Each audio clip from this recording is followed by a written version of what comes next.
And I believe we should go even further to strengthen voting rights in America. So today I'm calling for universal, automatic voter registration. Every citizen in every state in the Union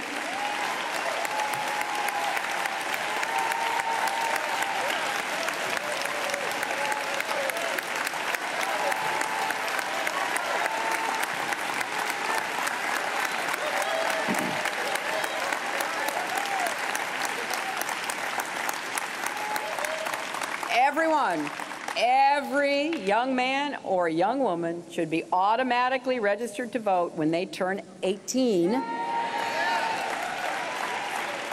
unless they actively choose to opt out.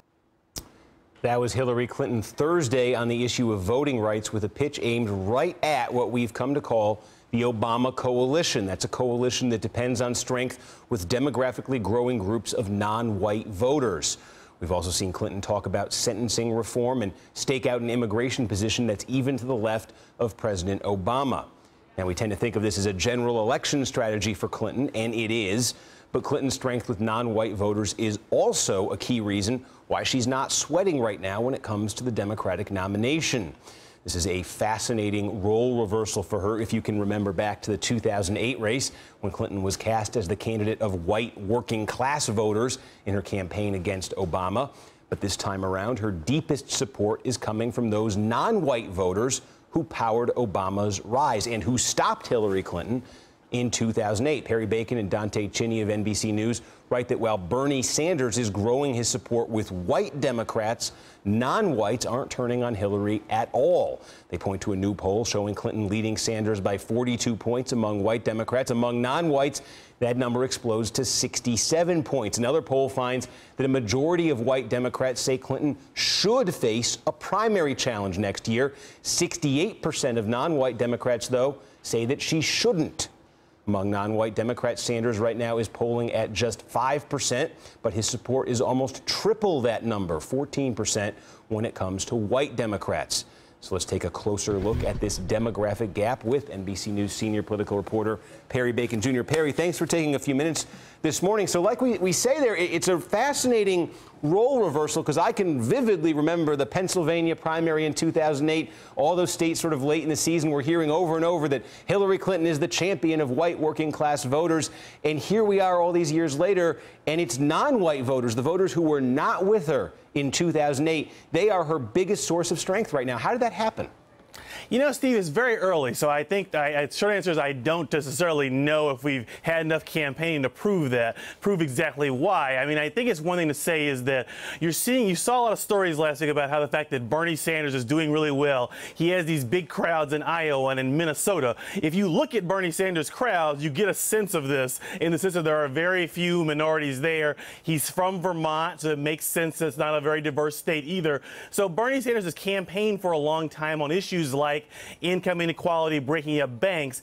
He got criticized in his announcement speech because he did not talk about criminal justice, immigration, those issues very much. And I think it goes to the fact that his support base up to now has been mainly white voters focused on populism issues, versus Hillary Clinton has campaigned for a long time on these issues of voting rights and immigration and things like that appeal more to minorities. So I think they start from different places. I mean, Sanders could grow that support and get it more diverse, but I think in the early stages of the race, we may be overemphasizing Sanders' surge because the campaign is in Iowa and New Hampshire. And if it was in Michigan or Ohio, Hillary would do better. Other factor, of course, is Hillary won the white vote, but not the black vote, because she was running against Barack Obama last time. So it's a very important, obvious factor here. It is, although it also, I think it points to something sort of bigger historically when you look at these races, because I can think back, and there's every campaign there seems to be sort of that hot insurgent candidate who emerges, and it was Tsongas in '92. There was Bill Bradley against Gore. What they've done in the past, it seems when you look demographically, those insurgent candidates, they tend to appeal to college-educated white voters. They do well in the New Hampshire primary. They do well in, you know, the sort of the wealthy suburbs around the country. They have failed to bring in, historically, they always failed to bring in black voters, Latino voters, non-white voters. And Barack Obama in 2008 did this sort of amazing thing where he united non-white voters with that sort of traditional insurgent base, which we'd never seen before.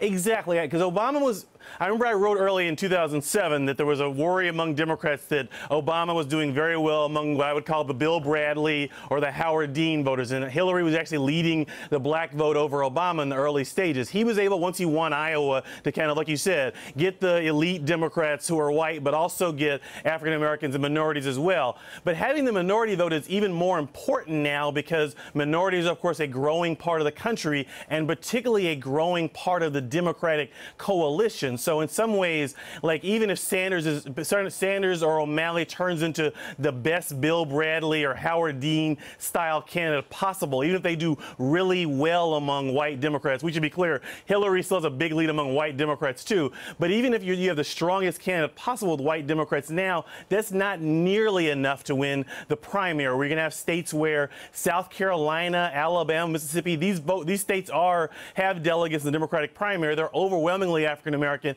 and I think the primary electorate is overwhelmingly African American, I should say. And I think Hillary, you see in her early strategy, has done a lot of focus on these issues. I've been very surprised. She's given, I think, 5 policy speeches. 2 of them have been on issues that I would say really there's one on voting and one on criminal justice, and then the third on immigration. So you've seen that she's really focused on issues that are important to her and she's worked on for a long time, but also really speak to that coalition and will make it hard for Sanders or O'Malley to cut into those voting blocks. Yeah, and I can remember, too, you're saying South Carolina. I remember in 2008 how those numbers turned. Hillary had been doing so well in South Carolina. The minute Obama won Iowa, it was as if South Carolina looked at it and said, you know what, this is a serious candidate, and they moved on Hillary Clinton at that moment. That's how Barack Obama then suddenly won that big South Carolina victory. Anyway, NBC's Perry Bacon Jr., really interesting story. Thanks for joining us.